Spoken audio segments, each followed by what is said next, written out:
अस्सलाम वालेकुम, this is me doctor Awais Ahmed. यकीनन आप लोग भी मेरी तरह चाय के बहुत बड़े शौकीन हैं। दुनिया में जो सबसे ज़्यादा लोग पीते हैं वो है एक नंबर पे पानी, और दूसरे नंबर पे जो चीज़ सबसे ज़्यादा लोग पीते हैं वो है चाय। और चाय में फिर लोग जो सबसे ज़्यादा पीते हैं वो है ब्लैक टी। यकीनन आप लोग भी ब्लैक टी के बड़े शौकीन हो गए मेरी तरह। दुनिया में ब्लैक टी कब आ गई? ये आज से तकरीबन 300 साल पहले 17वीं सेंचुरी में चाय आ गए इस दुनिया में। चाय की डिस्कवरी हो गई इस दुनिया में, और फिर चाय हर एक का एक फेवरेट मशरूब बन गया। चाय पूरी दुनिया पे छा गया। चाय जिस प्लांट से आता है वो प्लांट सबसे पहले चाइना में डिस्कवर हुआ था, और इस प्लांट का नाम है, उस पौधे का नाम है कैमेलिया सीनेंसिस। कैमेलिया सीनेंसिस वो पौधा है जिसके पत्तों से चाय तैयार की जाती है। आखिरकार चाय के बेनिफिट्स क्या है, इसके हमारे बॉडी पे पॉजिटिव असरात है या नहीं, चाय के नुकसानात क्या है, और कौन लोग चाय को नहीं ले सकते।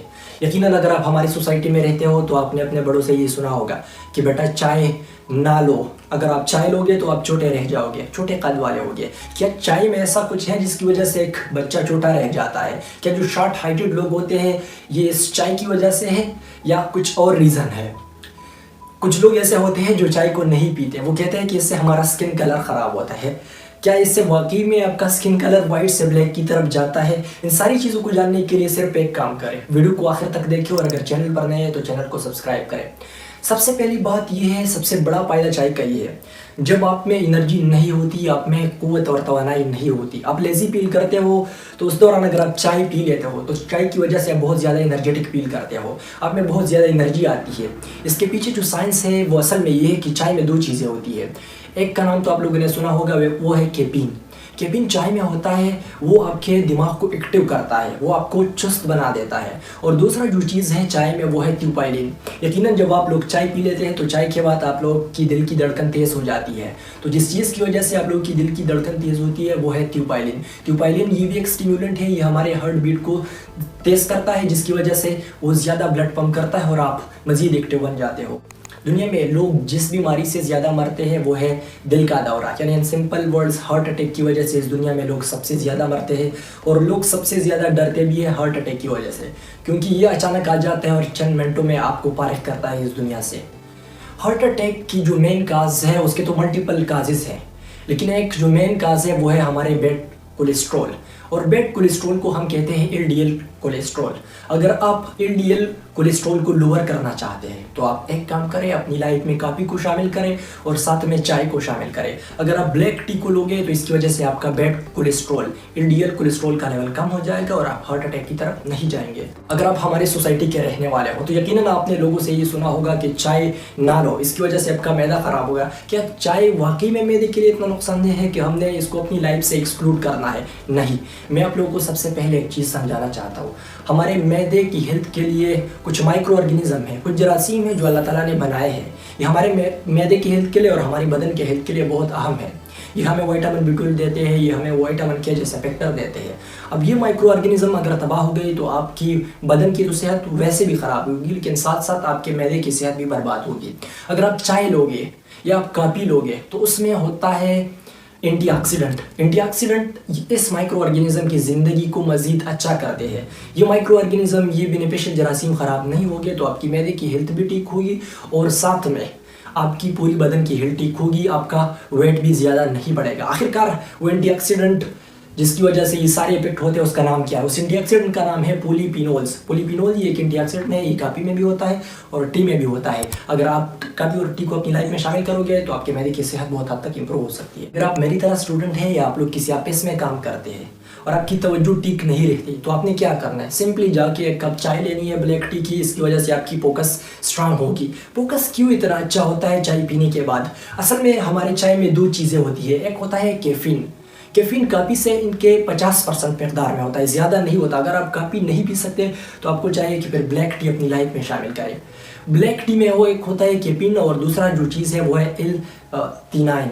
L-theanine ये एक अमीनो एसिड है, ये आपके फोकस को बहुत हद तक इम्प्रूव कर सकती है और आपको रिलैक्स कर सकती है। आप लोग मुझे कहोगे कि आप हमें रोज़ाना बेसिस पे छोटे छोटे स्टेप्स बताते हो, क्या अगर हम उनको फॉलो करें तो हमारी लाइफ में चेंज पॉसिबल है? तो मैं आप लोगों को एक चीज़ समझाना चाहता हूँ। कतरे कतरे से समंदर बनता है, खिलाड़ी खिलाड़ी से टीम बनता है और परत परत से एक पूरी कौम बनता है। तो अगर आप एक चीज़ के हेल्थ का ख्याल नहीं रखोगे तो इसकी वजह से आपकी पूरी बॉडी का हेल्थ ख़राब हो जाएगा। हेल्थ मेंटेन करना ये एक गेम है आपकी लाइफ का। इस गेम के जो मेन खिलाड़ी है जो आपको गिरा सकते हैं वो है ब्रेन अटैक, वो है हार्ट अटैक, वो है डायबिटीज़।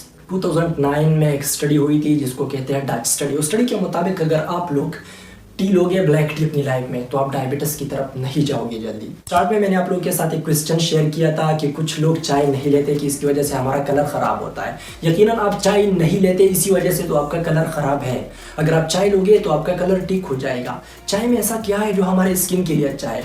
चाय में एक कंपोनेंट होता है, एक केमिकल होता है जिसको कहते हैं टेनिन्स। टेनिन क्या करता है? ये आपके स्किन की एजिंग के प्रोसेस को स्लो करता है। आप जल्दी बुढ़ापे की तरफ नहीं जाओगे और आपका स्किन बहुत ग्लो करेगा। कुछ लोग चाय को इसलिए नहीं लेते कि हम मोटापे की तरफ जाते हैं। क्या वाकई में चाय की वजह से कोई बंदा मोटा हो जाता है? मैं तो चाय पीता हूँ, मैं कभी मोटा नहीं हुआ।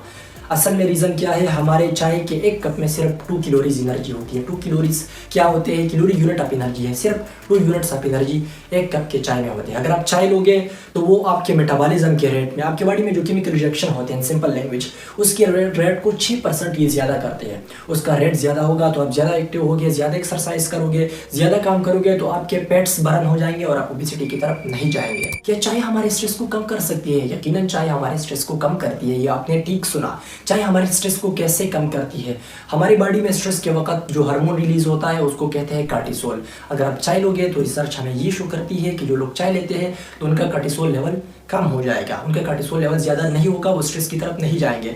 एक दूसरा चीज़ है जो मैंने आप लोगों के साथ इससे पहले शेयर किया, वो है एक अमाइनो एसिड ब्लैक टी में। वो अमाइनो एसिड का नाम है L-theanine। L-theanine एक अमाइनो एसिड है जो कि ब्लैक टी में होता है। इसका काम ये होता है कि हमें रिलैक्स करते हैं। ये हमारे ब्रेन में एक स्पेशल वेव्स है जिसको कहते हैं अल्फा ब्रेन वेव्स। ये अल्फा वेव्स को हमारे ब्रेन में प्रोड्यूस करता है जिसकी वजह से हम रिलैक्सेशन की तरफ जाते हैं, हमारा स्ट्रेस खत्म हो जाता है इसकी वजह से। आखिर में एक अहम पॉइंट आप लोगों के साथ शेयर करना चाहता हूँ, किन लोगों को चाय अवॉइड करनी चाहिए। फर्स्ट नंबर पे वो लोग जिनकी मैदे की तेजाबियत बहुत ज़्यादा होती है तो उनको चाहिए कि वो चाय को ना ले या चाय को एटलीस्ट कम ले। दूसरे वो लोग जिनको एंजाइटी होती है। एंजाइटी असल में फ्यूचर वरीज होती है, आपके आने वाले वक्त में क्या होगा इसके बारे में आप ज़्यादा सोचते हैं तो आप एंजाइटी की तरफ जाते हैं। तो जिन लोगों में एंजाइटी होती है उसका ब्रेन ऑलरेडी एक्टिव होता है, अगर आप चाय लोगे तो और भी एक्टिव हो जाएगा, तो आप एंग्शियस हो जाओगे इसकी वजह से। वो लोग जिनको हार्ट का कोई मसला है तो उनको चाहिए कि वो चाय को अवॉइड करें, क्योंकि चाय में है क्यूपाइलिन, ये आपके हार्ट को एक्टिव करेगा, आपका हार्ट रेट ज़्यादा होगा तो आपकी कंडीशन ख़राब होगी। कुछ लोग ऐसे होते हैं जो कैफीन सेंसिटिव होते हैं नेचुरली, वो कैफीन का कोई भी ड्रिंक नहीं ले सकते, तो उन लोगों को चाहिए कि वो कैफीनेटेड जितनी चीज़ें हैं उनको अवॉइड करें।